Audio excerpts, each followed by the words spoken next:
नमस्कार friends, strategy मंत्रा के इस दूसरे एपिसोड में आप सबका बहुत बहुत स्वागत है। साथियों, स्ट्रैटेजी मंत्रा के पहले एपिसोड के बाद आप सबसे जो मोटिवेशन मिला उस सब का बहुत बहुत आभार और धन्यवाद। साथियों, आज हम सब एक चीज़ को लेकर पूरे देश के अंदर बात कर रहे हैं कि कैसे आत्मनिर्भर बना जाए, कैसे देश को आत्मनिर्भर बनाया जाए। तो मुझे लगता है क्यों ना हम लोग जब हम मैनेजमेंट की, स्ट्रैटेजीज़ की, लीडरशिप की बात करते हैं, उनसे जुड़ा हुआ ट्रेनिंग्स, लर्निंग्स की बात करते हैं, तो क्यों ना हम लोग उसके लिए भी आत्मनिर्भर बने। और अब तो ये जैसे हमने पहले भी चर्चा करी कि देश विदेश में इस चीज़ को जाना माना गया है कि जो हमारे लीडर्स हैं, चाहे वो महात्मा गांधी जी थे या विवेकानंद जी की हम बात करें, टैगोर जी की हम बात करें, या हमारे जो एपिक ग्रंथ हैं, रामायण, महाभारत की बात करें, तो उन सब ने इस बात को एक्सेप्ट करा है कि वो ऐसे एपिक्स हैं और ऐसे लीडर्स हैं कि उनसे राइट स्ट्रैटेजी कैसे आप अपनी, चाहे वो जीवन हो, चाहे वो आपका कार्यक्षेत्र हो, कैसे वो सीख लेके आप राइट लीडरशिप की तरफ बढ़ सकते हैं और राइट स्ट्रैटेजी मेकिंग को कैसे आप लोग अपने दिनचर्या में ला सकते हैं। तो साथियों, आज का जो स्ट्रैटेजी मंत्रा है वो अथॉरिटी से पहले उठाओ रिस्पॉन्सिबिलिटी। इस चीज़ को हम इस तरीके से समझने की कोशिश करेंगे कि साथियों, जब भी हम बात करते हैं कि जब भी आप अथॉरिटी रोल में आते हैं, लीडरशिप रोल में आते हैं, तो उसके साथ रिस्पॉन्सिबिलिटीज़ आती हैं, लेकिन उसके साथ साथ ये बहुत महत्वपूर्ण हो जाता है कि कैसे उन सब रिस्पॉन्सिबिलिटीज़ के लिए हम लोग, उन सब अथॉरिटी के लिए हम लोग कैसे रिस्पॉन्सिबल भी बने। क्योंकि जब आप लीडरशिप रोल में होते हैं और जो भी आप स्ट्रैटेजी बनाते हैं, तो साथियों वो स्ट्रैटेजी सिर्फ आपके लिए नहीं, किसी एक या दो आपके कार्यक्षेत्र के लोगों के लिए नहीं, वो पूरी ऑर्गेनाइजेशन और पूरी टीम के लिए इफेक्टिव होती है और वो पूरी टीम के लिए पॉजिटिव या नेगेटिव हो सकती है। दो उदाहरण साथियों इसको समझने के लिए सबसे साझा करना चाहूँगा। जब महात्मा गांधी जी अपने साउथ अफ्रीका के प्रवास के बाद, जहाँ वो अपना हायर एजुकेशन के लिए, लॉ पढ़ने के लिए गए थे, जब वहाँ से वो वापस लौटे इंडिया, तो वो एक बहुत ही महत्वपूर्ण एक बोर्डिंग स्कूल था जिसको श्री टैगोर उस समय चलाते थे, शांति निकेतन के नाम से, कोलकाता में जो स्थित था। वो वहाँ पे कुछ दिन प्रवास करने गए और जब वो वहाँ पहुँचे तो उनका जो साक्षात्कार जो हुआ जाने पे टैगोर जी से, तो उन्होंने एक जो प्रॉब्लम से वो कुछ काफ़ी चंद महीनों से परेशान थे एक चीज़ को लेके, उन्होंने उनसे, गांधी जी से उसको साझा किया कि यहाँ पे जो बच्चे आते हैं, उन्होंने बताया कि वो बहुत ही संपन्न परिवार के बच्चे हैं और शायद जो दिनचर्या की चीज़ें हैं, जैसे साफ़ सफाई रखना, खाने के बाद बर्तन को धो देना, अपने आंगन को स्वच्छ रखना, इन सब रोज़मर्रा की जो चीज़ें थी उनके अंदर, क्योंकि वो संपन्न परिवार में आते थे, तो कहीं एक हेजिटेशन था उनको कि वो हम कैसे करें, उसके लिए कोई ना कोई, चाहे हम कहें सपोर्टिंग स्टाफ होना चाहिए या कोई और अरेंजमेंट ऐसा हो कि जिससे कि उनको ना करना पड़े। तो गांधी जी ने उस चीज़ को सुना, वो मुस्कुराए और उन्होंने कहा कि जैसा उनका स्वभाव था, तो उन्होंने कहा देखते हैं हम भी यहाँ पे रह के कि क्या है, कैसे प्रवास है, आपने क्या व्यवस्थाएं करी हैं। और कुछ चंद महीने उसके बाद गांधी जी वहाँ पे रुके और बहुत ही आश्चर्य हुआ। टैगोर जी ने अपनी जो किताब लिखी उसके अंदर इस चीज़ को, इस वाक्य को उन्होंने अंकित किया कि जब कुछ महीने बाद गांधी जी जब अपने प्रवास के बाद वहाँ से गए, तो उनको बहुत हैरानी हुई ये देख के कि वो बच्चे जिन पे कई महीनों से वो इस चीज़ को लेके उनको बार बार चाहे समझाना कहें, पुश करना कहें कर रहे थे कि आप कैसे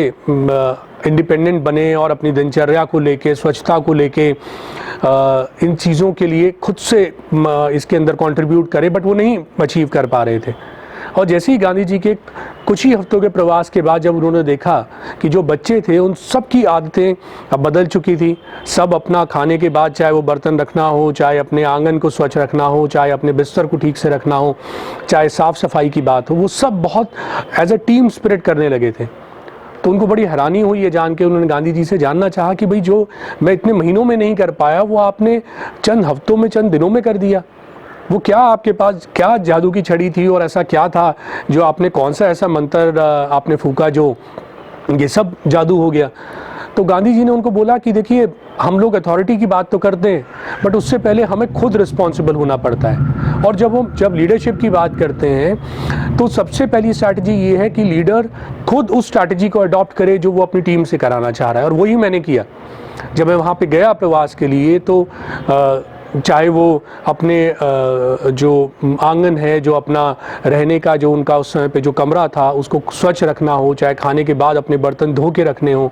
चाहे शौचालय को स्वच्छ रखना हो, वो सब वो खुद करते थे। तो जब बच्चों ने देखा कि गांधी जी, जो कि इतने संपन्न परिवार से आते थे, बाहर उस समय पे विदेश से पढ़ाई करके आए और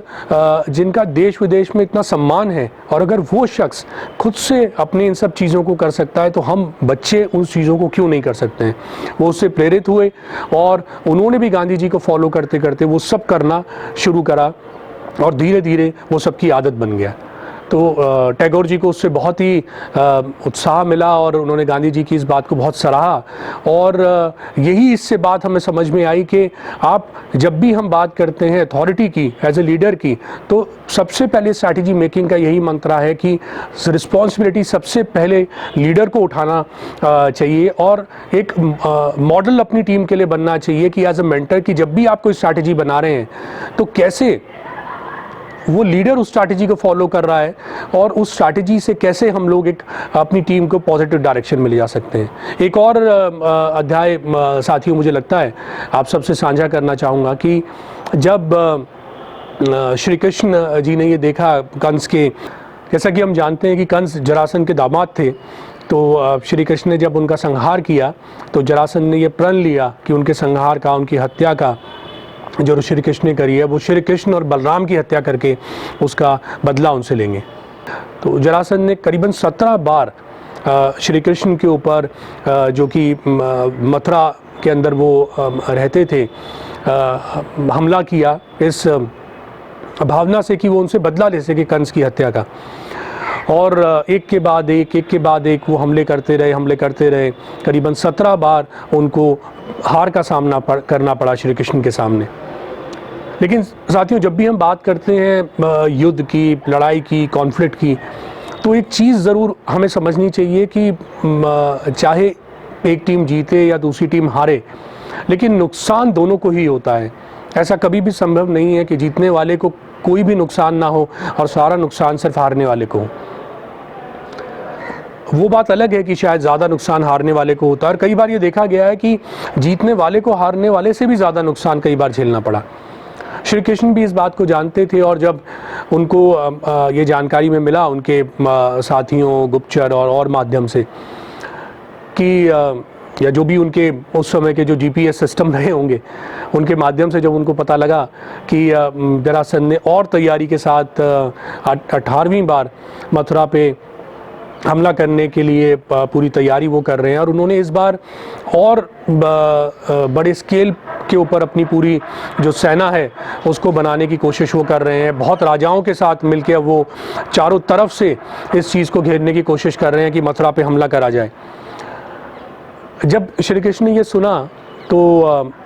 उससे पहले जो उनकी डिस्कशंस अपने साथियों के साथ होती थी और मथुरा के बारे में, और जो भी